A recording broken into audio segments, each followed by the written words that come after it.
Me acompaña Rafael Tejeda, él es embajador de la República Dominicana en nuestro país. Embajador, esto de Puerto Rico puede ser contagioso al resto del Caribe. Bueno, antes que todo, Bienvenido. muchísimas gracias. Antes que todo, muy buenos días. Gracias por esta invitación para conversar un poco, aunque sea de manera bastante breve. Sabemos que Claro. el tiempo en televisión es mortal. Yo, mira, Puerto Rico es un caso bastante sui generis y atípico.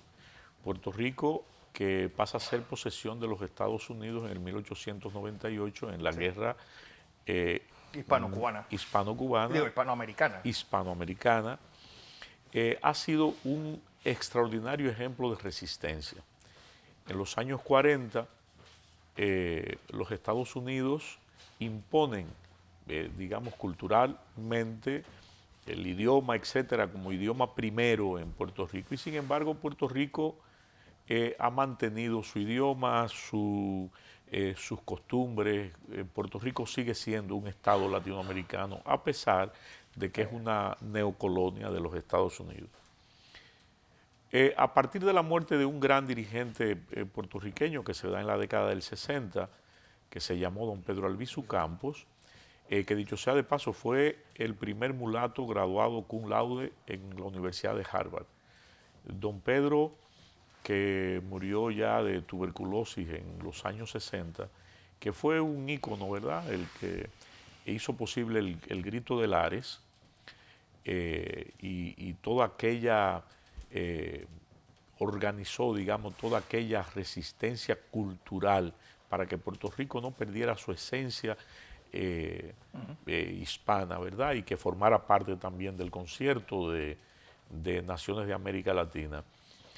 Pues Puerto Rico, a partir de ese momento, se sucedían en el Estado, en la dirección del gobierno, estos dos partidos tradicionales. Sí. Y la gran crisis que se fue incubando por aquellos tremendos actos de corrupción, que como muy bien decía el entrevistado que tuviste antes que yo, esta crisis, la renuncia de Rosselló no fue más que el detonante de una crisis que se incubaba Hace desde 15 hace años. 15 o más, con aquellos dos partidos, uno que propugna por la estadidad y otro que quiere que se mantengan las El cosas status como quo. están, que es, digamos, el sueño de aquel señor que se llamó Luis Muñoz Marín, Marín. que fue el que surgió con la idea de Estado libre asociado.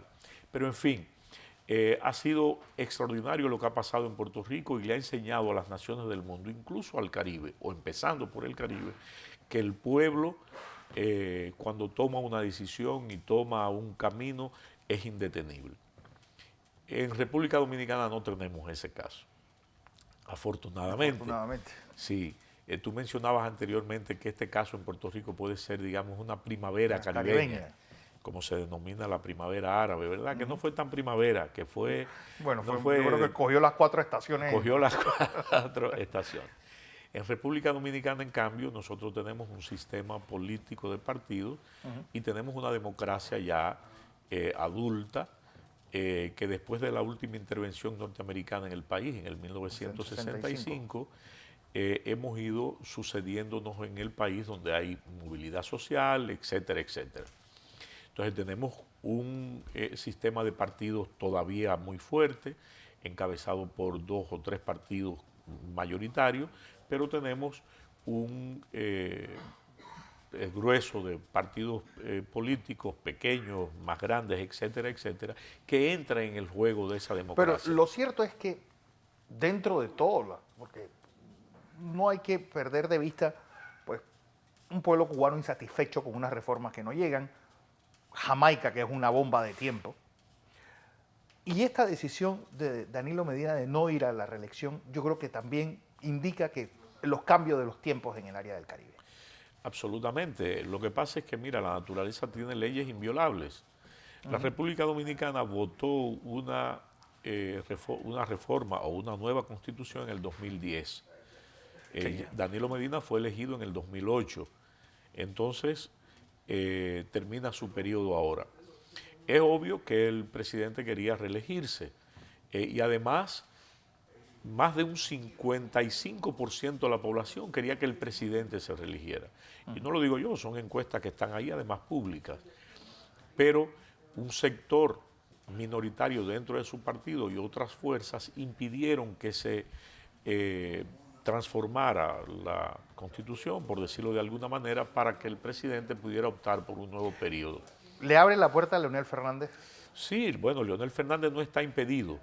Está impedido Leonel. Inmediatamente. Sí, inmediatamente. No, ya Leonel, el presidente Medina está impedido ya de por siempre. A menos que no se reforme la Constitución y lo habiliten para un nuevo periodo. Pero a partir del 2024.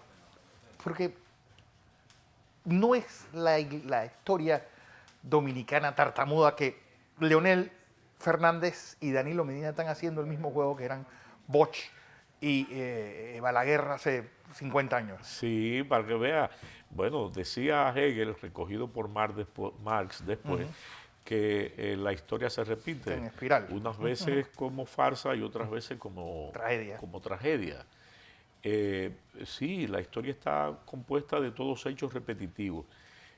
Danilo y Leonel, que hicieron un gran liderazgo y que formaron un gran liderazgo a la sombra de aquellos grandes caudillos como el profesor Bosch y Balaguer, que bien menciona, ahora están enfrentados.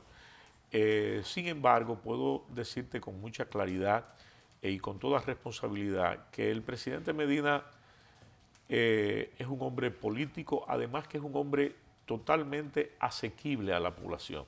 Danilo Medina tiene un proyecto que se llama Visitas Sorpresas, que va a los rincones más apartados del país cada fin de semana, llevando crédito, haciendo a personas sujetas de crédito, llevando ayudas económicas, elevando la producción agropecuaria, etcétera, etcétera, etcétera. Y todo eso ha convertido a Danilo realmente en un líder nacional, que desafortunadamente la Constitución le impide a él, al único dominicano que le impide volver a ser presidente. Es a Danilo Medina. Por eso yo entiendo que tiene que reformarse la Constitución. ¿Qué pasa, embajador? Porque todo este movimiento verde, pues pareciera que era mucho más humo que fuego.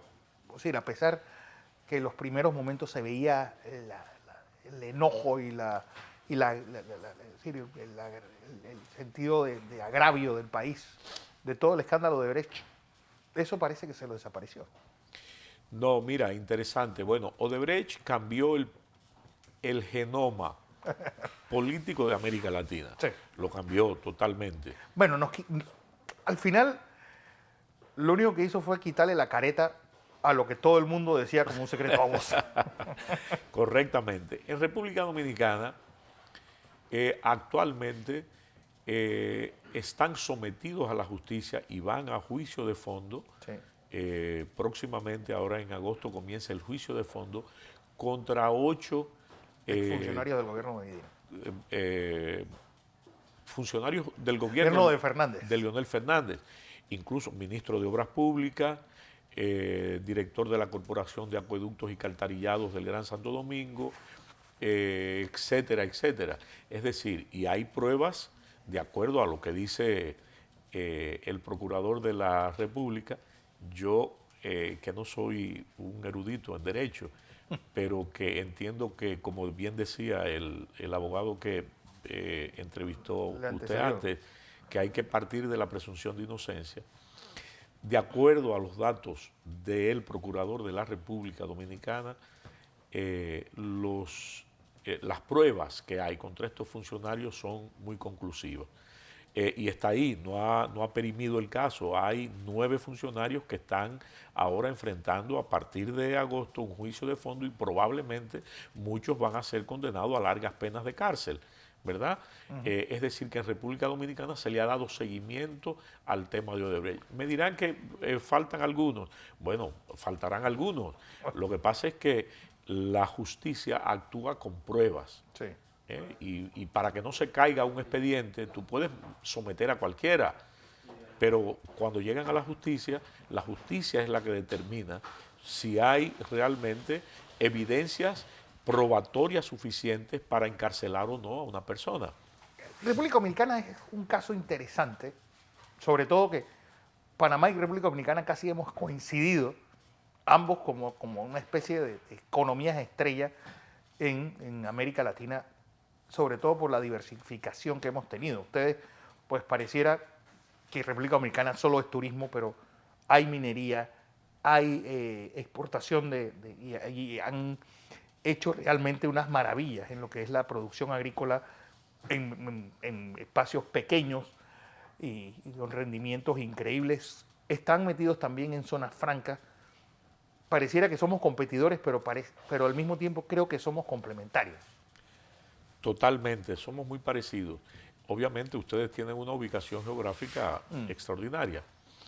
Pero sí, nosotros tenemos el turismo como, digamos, la locomotora que arrastra toda la economía nacional. El turismo, que representa casi un 20% del PIB, Wow. Como bien sabes, somos el principal destino turístico de todo el Caribe, consolidándonos con 90.000 habitaciones hoteleras y creciendo. Bueno, para que sepan y hacer las comparaciones que siempre son odiosas, República Dominicana tiene 90.000 habitaciones hoteleras, nosotros tenemos 16.000, para que veamos la de Sí. proporción que hay entre una cosa y la otra. Sí. Bueno, pues nosotros tenemos 7,5 millones de turistas al año y crecemos en términos de inventario de habitaciones cerca de un 8% sostenido anual. Wow. Somos autosuficientes alimentariamente, como bien decías en tu comentario, y el excedente lo exportamos a las islas del Caribe, incluso a Panamá. Para información de ustedes, nosotros tenemos un tratado firmado de libre comercio con Panamá que estamos en negociaciones ahora para ampliarlo a otros productos. ¿Cómo cuál es, embajador? Bueno, productos agropecuarios mayormente. Principalmente agropecuarios. Sí. Pero la República Dominicana también tiene, como muy bien dices, una minería exógena y de cielo abierto muy amplia. Nosotros tenemos la principal mina de oro de todo el Caribe.